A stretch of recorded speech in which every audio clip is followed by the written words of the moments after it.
C'est au début 2016 que j'ai souhaité lancer le projet Holomat pour tirer le meilleur parti dans le domaine de la médiation scientifique des nouvelles technologies de réalité augmentée qui m'avaient impressionné.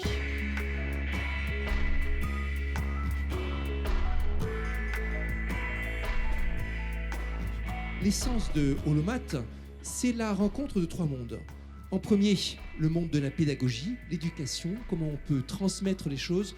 En deuxième, la recherche, aussi bien du fait qu'on souhaite parler de la recherche, mais aussi faire de la recherche dans les méthodes pédagogiques. Et le troisième pilier qu'on souhaite mettre en avant, c'est la haute technologie.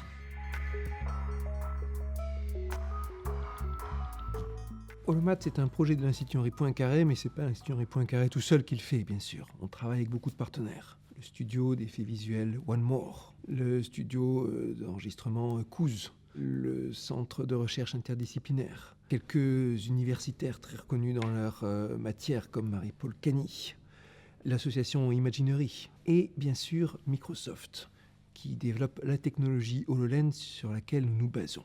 C'est un casque de réalité mixte qui vous permet de voir le monde réel dans lequel on se situe, la pièce dans laquelle on se situe, mais aussi est équipé de caméras qui scannent cette pièce, en reconstituent un modèle 3D dans lequel on peut venir insérer des objets virtuels qui eux-mêmes peuvent interagir avec le monde réel.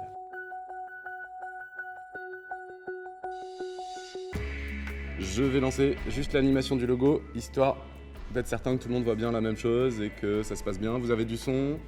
Ça va? Tout le monde a le son, tout le monde a la petite animation au milieu. La mathématique est difficile parce que c'est tout abstrait. Alors, il faut le visualiser, il faut le sentir d'une autre manière.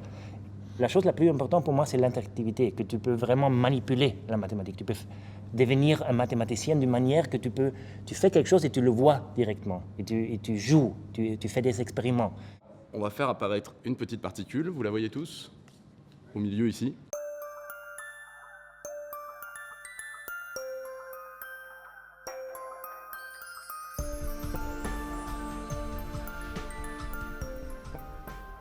Imaginery fait la communication ouverte et interactive de la mathématique moderne. Ça veut dire qu'on communique la recherche actuelle de la mathématique avec des expositions interactives, avec des événements interactifs. Je suis sur Holomat, le responsable technique, artistique. Nous avons pu faire un partenariat avec HoloLight, qui a développé l'implémentation de ce que nous vous montrons aujourd'hui. Et on voudrait aller beaucoup plus loin dans l'aspect interactif, dans l'aspect narratif.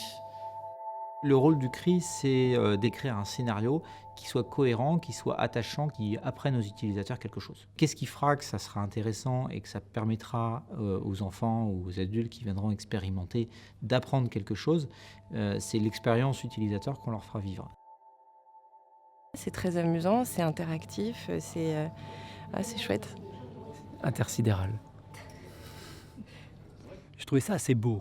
Et surtout, c'est une expérience où on est très immergé dans quelque chose qui n'existe pas, mais qui est quand même très très présent. Ça concrétise en fait l'image mentale que réussissent à avoir les mathématiciens de ces phénomènes, mais que le grand public d'habitude ne peut pas voir. Là, ce que j'ai vraiment adoré, c'est l'interaction avec un médiateur et le fait qu'on puisse partager un modèle et puis qu'après que chacun puisse prendre possession de son propre modèle. Donc là, on est acteur. On peut quasiment toucher ces modèles mathématiques. Je pense que c'est ça le plus étonnant. Il y a une harmonie de couleurs et ça fait des très beaux objets, les trajectoires de particules. Et puis après, on se retrouve immergé dans la grande spirale et on n'a qu'une envie, c'est d'aller interagir avec chacune des fenêtres pour aller découvrir, quoi.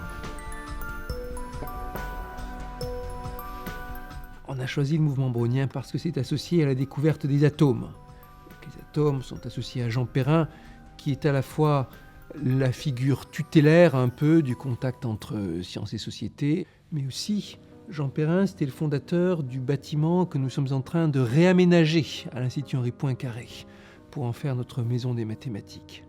Et au sein de cette nouvelle maison des mathématiques, le projet Holomat, c'est une façon de parler d'avenir, de faire des manipulations qui seraient impossibles dans le monde physique. Pour moi, Holomat, ça doit être l'une des signatures de cet espace que sera la maison des mathématiques.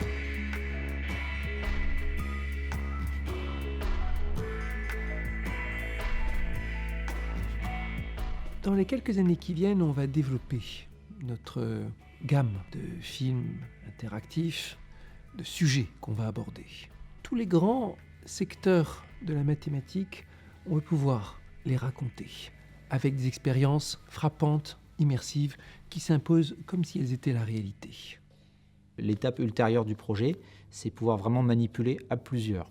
La trajectoire des particules, par exemple, ce serait pouvoir la manipuler à 2, à 3 ou à 4 par petits groupes et mesurer la distance entre des particules pour pouvoir en déduire des lois mathématiques générales.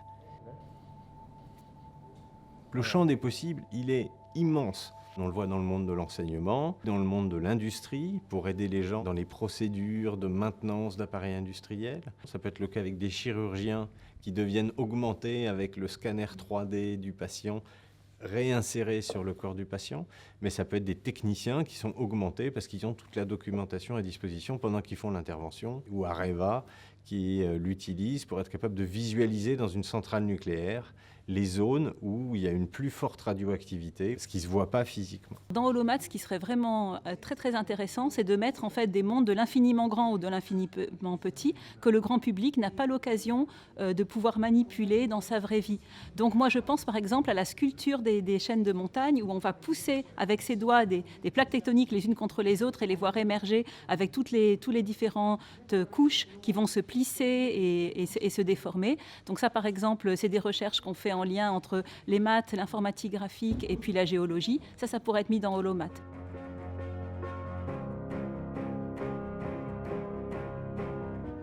Je crois que l'avenir de Holomath est connecté avec le développement de la technologie et aussi avec le boom des nouveaux centres de sciences, des nouveaux musées des sciences.